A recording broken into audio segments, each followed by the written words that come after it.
بسم اللہ الرحمن الرحیم۔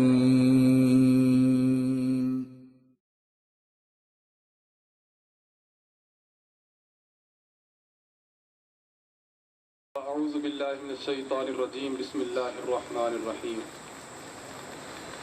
وَإِلَىٰ عَادٍ أَخَاهُمْ هُودًا قَالَ يَا قَوْمِ اعْبُدُوا اللَّهَ مَا لَكُم مِّنْ إِلَٰهٍ غَيْرُهُ۔ اللهم صل على محمد وعلى آل محمد كما صليت على إبراهيم إنك حميد مجيد، بارك على محمد وعلى آل محمد كما باركت على إبراهيم وعلى آل إبراهيم إنك حميد مجيد۔ حضرت الاستاذ متکلم اسلام مولانا محمد الیاس گھمن صاحب دامت برکاتہ ایک مضمون بیان فرمایا کرتے ہیں۔ میں اس مضمون کو آپ کی خدمت میں پیش کروں گا اور اس مضمون کے فوائد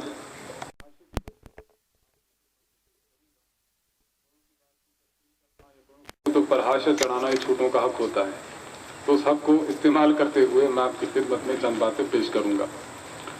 حضرت استاد فرمایا کرتے ہیں کہ حضرت آدم علیہ السلام سے لے کر جناب محمد رسول اللہ صلی اللہ علیہ وسلم تک جتنے انبیاء کرام اس دنیا میں تشریف لائے ہیں انہیں مجموعہ نبوت کہتے ہیں، مجموعہ نبوت کہا جاتا ہے۔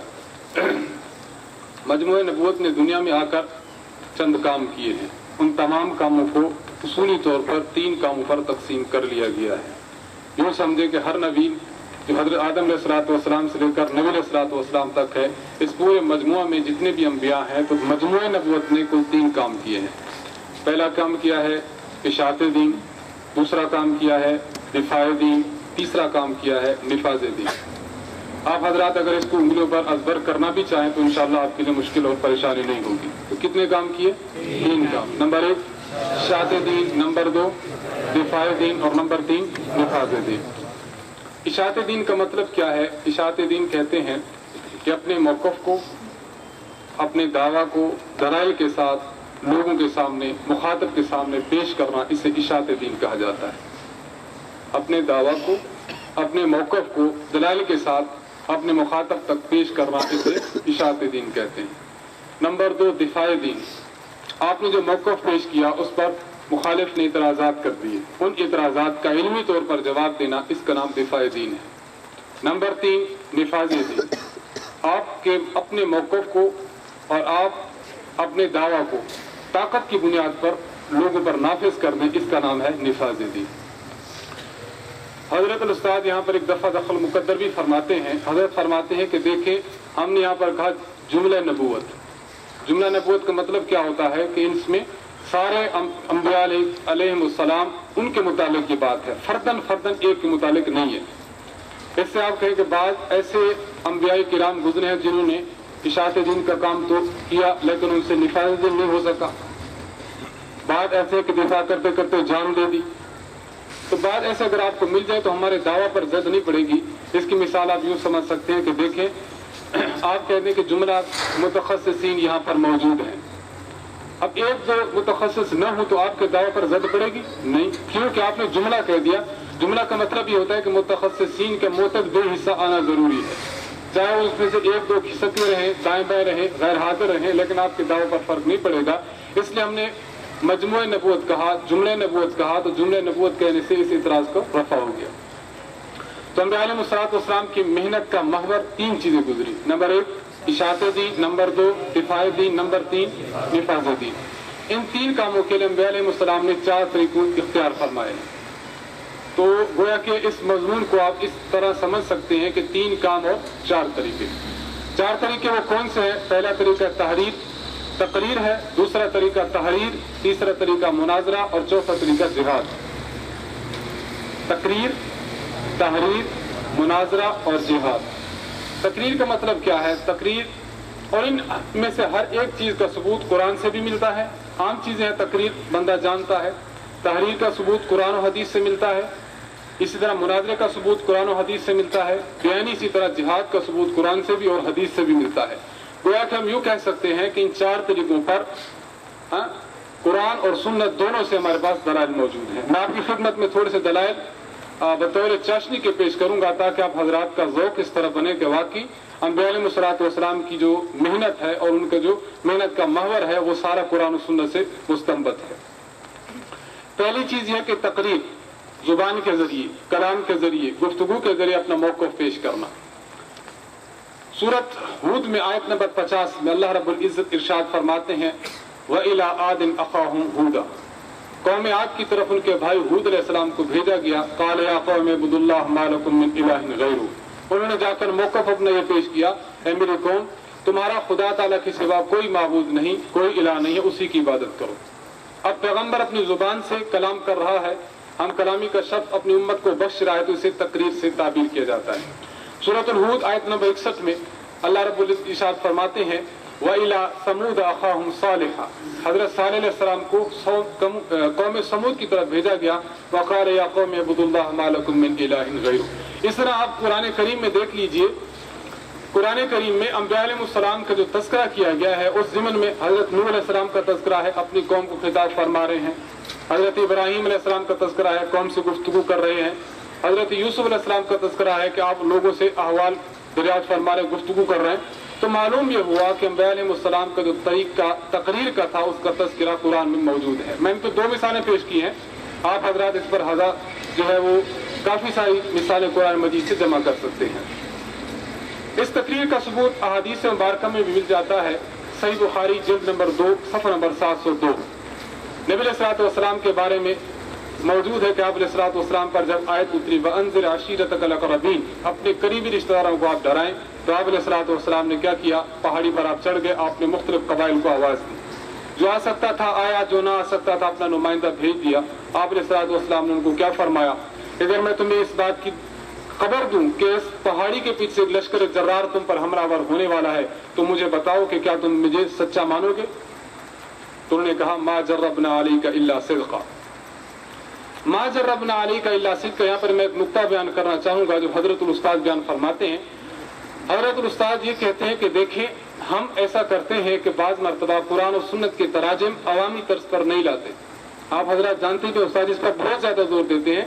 ہماری اور باطل کی محنت میں فرق یہی ہے، بعض دفعہ ایسا ہوتا ہے کہ ہمارا بہت جید عالم ہے، لیکن بعض دفعہ ترجمہ ایسا ہم سے ہو جاتا ہے جو مغلق اور پیچیدہ ہوتا ہے، عوام کی سطح سے کچھ اوپر ہوتا ہے، عوام اس کو سمجھ نہیں سکتی۔ باطل کی یہ کوشش ہے کہ وہ ایسے دلائل پیش کرتا ہے کہ جو دلائل بنتے ہیں، لیکن ترجمہ ایسا بیان کرتا ہے کہ ترجمہ عوام کی سمجھ میں آ رہا ہوتا ہے۔ تو عوام کی سطح پر اتر کر بات کرنا یہ بہت یوں سمجھے کہ آج کے دور کی بہت بڑی ضرورت ہے۔ بات میری سمجھ رہے ہیں؟ آج کے دور کی بہت بڑی ضرورت ہے۔ ما جربنا علیک الا صدقا، اس کا ترجمہ ہم اپنی اصطلاحی جو اپنی کلاس کی زبان ہے، درسگاہ کی زبان ہے، ہم کیا کہیں گے؟ ما جربنا علیک، نہیں تجربہ کیا اوپر آپ کے ہم نے، الا صدقا، مگر سچ۔ اب نہیں تجربہ کیا ہم نے اوپر آپ کے مگر سچ، یہ ترجمہ شاید آپ کو سمجھ جائے لیکن عوام کے پلے کچھ نہیں پڑنا۔ انہوں نے کہا حضرت پتہ نہیں کیا گفتگو فرما رہے ہیں۔ ہمارے ہاں ایک بہت بڑے علامہ صاحب آئے، لیکن انہوں نے جو گفتگو فرمائی، گفتگو میں بعض دفعہ ایسا ہوا کہ الفاظ وہ استعمال کیے جو انتہائی درجے کے ادق، مغلق اور پیچیدہ الفاظ تھے۔ انہوں نے اور عوام الناس کا مجمع تھا، اور مجمع بھی ایسا تھا جو بالکل جٹ اور جاہل ہوتے ہیں، ہاں بالکل ناخواندہ لوگوں کا طبقہ ہے۔ ایک دیہات میں انہوں نے بیان فرمایا، اور وہاں ایک جملہ انہوں نے فرمایا، میں جملہ کرتا ہوں تاکہ آپ کو پتہ چلے کہ ترجمے کی تفصیل کی کتنی ضرورت ہے۔ انہوں نے کہا یہ گالتے جمہور امت دا اجماع ہے۔ اب عوام الناس کو کیا پتا جمہور کیا ہوتا ہے؟ عوام الناس تو نہیں سمجھتی اجماع کیا ہے۔ اب ظاہر سی بات انہوں نے تو گفتگو کر دی کیونکہ الفاظ ان کے، تو استاد جی فرماتے ہیں کہ علماء کرام کو چاہیے کوشش اس بات کی کریں کہ تراجم کو، عبارات کے جو مفہوم ہے اس کو انتہائی عام الفاظ میں پیش کریں۔ اور استاد جی ایک بڑی تفسیر میں حضرت الاستاذ نے ایک بڑی بہترین گفتگو فرمائی تھی۔ آپ نے فرمایا تھا کہ دیکھیں اگر ہم قرآن مجید کی عبارت پڑھتے ہیں تو تسلسل معلوم ہوتا ہے، بالکل تسلسل معلوم ہوتا ہے، تو اس کا ترجمہ ہم اپنے اگر زبان میں کریں تو وہ بیانی ہوئی تسلسل قائم رہے جو قرآن پڑھتے ہوئے قائم رہتا ہے۔ تو یہ اگر ترجمہ کیا جائے تو یہ ترجمہ انتہائی مؤثر ہوگا اور عوام کے ذہن میں جاگزی ہوگا۔ حضرت استاد اس کا ترجمہ کیا فرماتے ہیں میں آپ کی خدمت میں پیش کر دوں۔ حضرت استاد جی فرماتے ہیں کہ اس کا ترجمہ کریں ما جربنا علیک الا صدقا، کہ ہم نے آپ کو سراپا سچ ہی پایا ہے۔ اب دیکھیے ترجمہ ذہن میں بیٹھ جاتا ہے اور عوام سمجھتے کہ واقعی مولانا صاحب جو ہے اس کو محاورات پر عبور حاصل ہے۔ عموماً وہ طبقہ جو اسکول اور کالجز کا ہوتا ہے ہماری مغلق زبان کو بڑا عجیب نظر سے دیکھتا ہے۔ اگر آپ محاورات کی چاشنی کے ساتھ گفتگو کی لذت کے ساتھ اور زبان کی تر و تازگی کے ساتھ اور ہم کلامی کے روب کے ساتھ ان سے گفتگو فرمائیں تو انشاءاللہ العزیز وہ سمجھ جائیں گے کہ مولانا صاحب پڑھے لکھے ہیں۔ عموماً ہم ان کے کاغذوں میں ناخواندہ شمار ہوتے ہیں۔ خیر، آپ علیہ الصلوۃ والسلام نے جب یہ گفتگو فرمائی تو انہوں نے یہ جواب دیا۔ آپ علیہ السلام نے فرمایا تو پھر میں تمہیں آنے والے عذاب سے ڈراتا ہوں۔ تو اب دیکھیں حضور علیہ الصلوۃ والسلام نے گفتگو فرمائی اور یہ گفتگو کیا ہے؟ پیغمبر کی تقریر ہے۔ یہاں پر استاد جی ایک بات فرمایا کرتے ہیں، اب دیکھیں حضور علیہ الصلوۃ والسلام نے جو گفتگو فرمائی ہے کہ میں تمہیں آنے والے عذاب سے ڈراتا ہوں، آپ مجھے یہ فرمائیں کہ یہ حضور کا مقصد تھا یا حضور کی تمہید تھی؟ اور اس سے پہلے حضور نے جو فرمایا کہ میں اگر تمہیں خبر دوں کہ اس پہاڑی سے پیچھے سے ایک لشکر جرار تم پر حملہ آور ہو رہا ہے، آپ فرمائیے ان دونوں باتوں میں سے تمہید کون سی ہے اور تقریر کون سی ہے؟ تو پہلا حصہ کیا ہے؟ تمہید ہے، اور دوسرا حصہ اصل مقصود ہے۔ اس سے پتہ چلا کہ اگر خطیب، واعظ اور خطبہ دینے والا اپنی گفتگو سے پہلے کچھ ایسی بات کرتا ہے، کچھ ایسی گفتگو کرتا ہے، کچھ لب و لہجہ ایسے اختیار کرتا ہے کہ جس لب و لہجے کی وجہ سے اس کا مقصد تقریر عوام الناس تک جائے، تو یہ اس حدیث سے ثابت ہوا۔ اس سے یہ بھی ثابت ہوا کہ تمہید کا مطلب یہ ہوتا ہے کہ جو مقصد کے قریب کر دے۔ آپ نے بیان کرنا تھا، لیکن بیان میں کیا تھا کہ آپ کی عوام جو ہے وہ کیا تھی؟ مرجھائی ہوئی تھی۔ آپ نے جوش و خروش سے تقریر کی۔ اب آپ کا جوش و خروش کرنا اور گفتگو میں وزن پیدا کرنا یہ ایسی چیز ہے جو عوام کو آپ کے مقصد کے بالکل قریب کر دے گی۔ تو اس حدیث سے استنباطاً یہ بھی ثابت ہوا کہ اگر کوئی خطیب، واعظ اپنی تقریر میں جوش، جذبہ اور پوری قوت بیانی کے ساتھ ہم کلام ہوتے ہیں تو یہ اس حدیث کا استنباطی مسئلہ ہے۔ بات سمجھ رہے ہیں؟ آپ دیکھتے ہیں نا، خطیب صاحب نے 15 منٹ کی گفتگو کرنی ہے لیکن وہ 5 منٹ پہلے یہ میری تمہید تھی، اب یہ میرا مقصد شروع ہو گیا۔ تو تمہید کہاں سے ثابت ہوئی؟ یہ ان احادیث سے مبارکہ سے ثابت ہوتی ہے کہ تمہید کا مطلب یہ ہوتا ہے کہ آپ اپنے مقصد کے قریب عوام الناس کو کرتے ہیں۔ تو خیر، میں نے دو باتیں آپ کی خدمت میں قرآن و سنت سے ایک بات پیش کی ہے کہ تقریر قرآن سے بھی ثابت ہے اور تقریر احادیث مبارکہ سے بھی ثابت ہے۔ نمبر 2، تحریر۔ تحریر کا جو مسئلہ ہے، تحریر ایسا عمل ہے، یہ قرآن سے بھی اور حدیث سے بھی ثابت ہے۔ اس پر بھی میں آپ کی خدمت میں 2 مثالیں پیش کروں گا۔ قرآن کریم میں سورۃ النمل آیت نمبر 29 اور 30 میں اللہ رب العزت نے حضرت سلیمان علیہ السلام کے خط کا تذکرہ فرمایا ہے۔ جب خط بلقیس کی طرف جاتا ہے تو بلقیس نے کیا کہا؟ قالت یا ایھا الملا، اے میرے سرداروں مجھے بتاؤ، انی القی الی کتاب کریم، ایک عمدہ خط میرے پاس پہنچا ہے، وانہ من سلیمان وانہ بسم اللہ الرحمن الرحیم اللہ تعالی علیہ واتونی مسلمین۔ خط کی عبارت یہ سلیمان کی جانب سے خط ہے۔ خط یہ ہے کہ اللہ کے نام سے شروع کرتا ہوں جو ہمارا مہربان اور نہایت رحم کرنے والا ہے، مسلمان ہو کر میرے سامنے آ جاؤ، سرکشی اختیار مت کرو۔ اب بتاؤ میں اس کا کیا جواب دوں؟ اب دیکھیے، حضرت سلیمان علیہ الصلوۃ والسلام کا خط ایسا بابرکت ہے کہ اس کا تذکرہ اللہ تعالیٰ کے قرآن میں آپ کو مل جاتا ہے۔ اور یہ کتنا بڑا خط ہے، کتنی قوت والا خط ہے۔ مفسرین فرماتے ہیں کہ اس تاریخ میں حضرت سلیمان علیہ الصلوۃ والسلام کی کہ اس خط سے شاید کوئی خط ہو جو قوت والا ہو، اور اس میں کسی قسم کے کمپرومائز کا، کسی قسم کی لچک کا کوئی تذکرہ اللہ تعالی علیہ ابتدا ہوئی ہے، اور حضرت نے کیا بیان فرمایا کہ سرکشی مت کرو، مجھ پر چڑھ مت دوڑو، وَأَتُونِي مُسْلِمِينَ، دو ٹوک بات کیا، بس ہمارے پاس چلے آؤ، بات مان کر چلے آؤ۔ تو حضرت سلیمان علیہ الصلوۃ والسلام کا جو خط ہے اس کا تذکرہ، اور احادیث مبارکہ میں بھی خطوط کا تذکرہ موجود ہے۔ صحیح بخاری جلد نمبر 1 صفحہ 5 پر نبی علیہ الصلوۃ والسلام کے خط کا تذکرہ موجود ہے جو بادشاہ ہرقل کی طرف بھیجا گیا تھا۔ من محمد عبد اللہ ورسولہ الی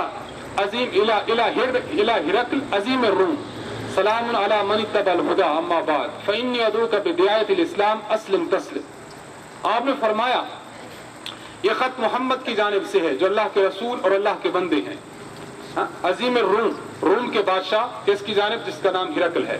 میں تمہیں اسلام کی دعوت دیتا ہوں، اسلام کی طرف بلاتا ہوں، اگر اسلام قبول کر جاؤ گے تو تم سلامتی پا جاؤ گے۔ اب دیکھیے اس میں حضور علیہ الصلوۃ والسلام نے کتنی قوت کے ساتھ، کتنی جامعیت کے ساتھ اس خط کو مرتب فرما کر پیش کیا ہے۔ اس سے ہمیں یہ پتہ چلا کہ ہم جو خط لکھتے ہیں یا کوئی تحریر لکھیں تو تحریر میں کم از کم یہ ہو کہ اپنا موقف اور اپنا مقصود ہے اس کو واضح لکھیں۔ السلام علیکم، آپ کیسے ہوں گے، وہ کیسے، ہمارے ہاں یہ، آپ کے ہاں یہ، تو مقصودی باتیں ہوں، غیر مقصودی باتوں سے اور حشو اور زوائد سے کیا کیا جائے، آپ اپنے کلام کو دور کر دیں۔ تو خیر، خطوط کا تذکرہ قرآن میں بھی ملا اور خطوط کا حدیث میں ملا، تو کتنی باتیں ہو گئیں؟ 2۔ نمبر 1 تقریر، نمبر 2 تحریر، نمبر 3 مناظرہ۔ مناظرے کا تذکرہ قرآن میں بھی ہے، مناظرے کا تذکرہ حدیث میں بھی ہے۔ مناظرے کا تذکرہ سورۃ البقرہ آیت نمبر 258 میں، الم تر الی الذی حاج ابراہیم فی ربہ ان آتاہ اللہ الملک اذ قال ابراہیم ربی الذی یحیی و یمیت۔ نمرود کا دربار ہے، حضرت ابراہیم نے دلیل پیش کی ہے۔ اب سامنے مد مخالف ہے، یہاں پر اہل حق ہے، سامنے اہل باطل ہے۔ حضرت ابراہیم علیہ السلام نے جو دلیل پیش کی ہے، فرمایا ربی الذی یحیی و یمیت، میرا رب وہ ہے جو زندہ بھی کرتا ہے، میرا رب وہ ہے جو مارتا بھی ہے۔ زندگی اور موت کا مالک میرا رب ہے، اور زندگی اور موت جس کے ہاتھ میں ہوتی ہے وہ رب ہے، لہذا اللہ تعالیٰ رب ہے۔